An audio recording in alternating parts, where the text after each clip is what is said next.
All right, welcome back to the channel. So this is our first and one of the most important series in the Precision 6 series that we're going to do. And what we're going to look at today is how in the world do you choose a needle nozzle size, an air cap, with all the many choices? What's the really practical application for all this? That's what we're going to talk about today. Let's get to it.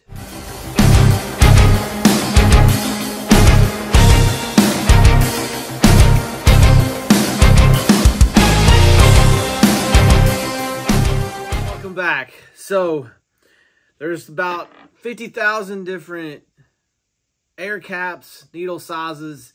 Everyone says theirs is better than the other ones, but what's really going on with the air caps, needle sizes, and how do they actually work? All right, so I've got a bunch of different air caps lined up, and obviously I'm going to focus on the Apollo, but I also have a couple of other ones just so you can see how different manufacturers make their air caps and how that might affect how they spray. All right, so first off, let's look over here. So we have a B standard, a B high solids, a C standard, and a C high solids, okay? And then I have a couple of 2.0s. I think one of them's a 1.8. And then I have a 1.0 to demonstrate here in a second. So basically the way the air cap works is that you have a hole in the center. So the air comes out through that hole, breaks up the paint coming from the needle. And then these holes here control your fan pattern or squash or how wide it is or if it's cylindrical, etc., etc. Okay, now, why do these have these little bitty holes? These holes are called stabilizer air holes. What they're supposed to do is even out that air coming from this hole, balances it out, and it's supposed to help keep things cleaner, but basically it basically stabilizes the airflow coming from this cap here. Now, if you look at the Wacom, they have it in a different pattern, the stabilizers, and then the SATA is even more different. Now, this is an air-assisted airless cap.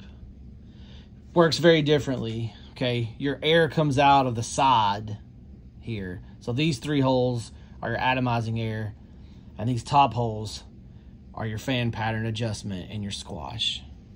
Okay. So why do you have all these different, air caps, and what do they do? Well, obviously, depending on where they have the stabilizers and all that, it will affect like your spray pattern in terms of how the paint is dispersed. So that's one thing that you can look for. And then also the reason why these are different than these is if you'll notice the hole here is bigger. That's to accommodate for your larger needle and nozzle size. Obviously, if you have more paint coming out, you have to have a larger air hole in order to atomize the paint the same as if it was in a smaller cap. Now, interestingly enough, what we're going to do is we're going to take all these caps and put them on a 1.3 and a 1.8, and you're going to be able to see what each one of these does every time we change the pattern. So it'll give you an idea of what some of these other manufacturers are doing with their guns. So anyway, that's basically the rundown on that. Now let's take it to the booth, and we are going to spray a very high solids primer, and we're going to look at what these air caps do. Okay, I have the high solids C cap with a 2.0 since we're shooting a high solids primer. And then I also have the C standard cap. And we're going to look and see what the difference in the pattern is on these.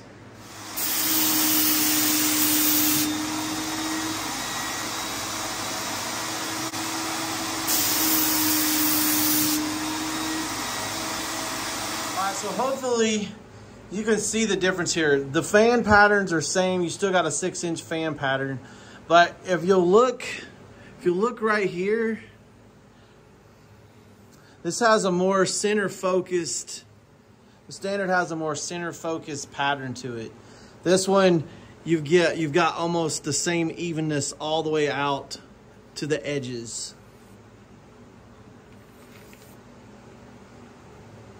So that would be the difference between those two caps, is your high solids cap, especially with this particular coating, you're going to get a more equal band across, where this one is more center focused and it feathers out. Okay, so the atomization on both of them is very, very similar, but that's the difference. Now, let's take the same tip and we're going to use the standard A and standard B, and you're going to see what it does to the pattern.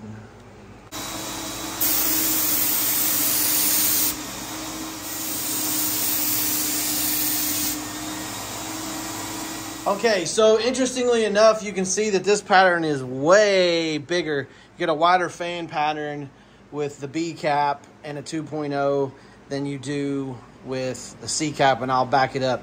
But kind of the same thing. On this one, you've got it pretty much even out to the edges, and on this one, you've got more of that center focus here, and then it kind of fans out more on the edges. This one, you don't really start fanning out until this point here. So what are my final thoughts, or what do I think is a better choice for air caps? I really think it's a personal choice. Based on what I see, I would probably, with this particular primer, I would err towards the high solids without the holes in it instead of the standard. But you could make a case for either one depending on what you're trying to do. You know, if you're trying to touch something up and you need more blend, then this would be a better situation. But for primer, not usually blending, but with top coat, it might be something to look at with this extra one. All right, so I hope you enjoyed it. Next week, we're gonna look at choosing the correct needle nozzle size. Make this out of 2 parts so that it's not too long, so that it's something short you can watch, pick up a lot of information. Hope you enjoyed the video. We'll catch you next time, and remember, test, don't guess.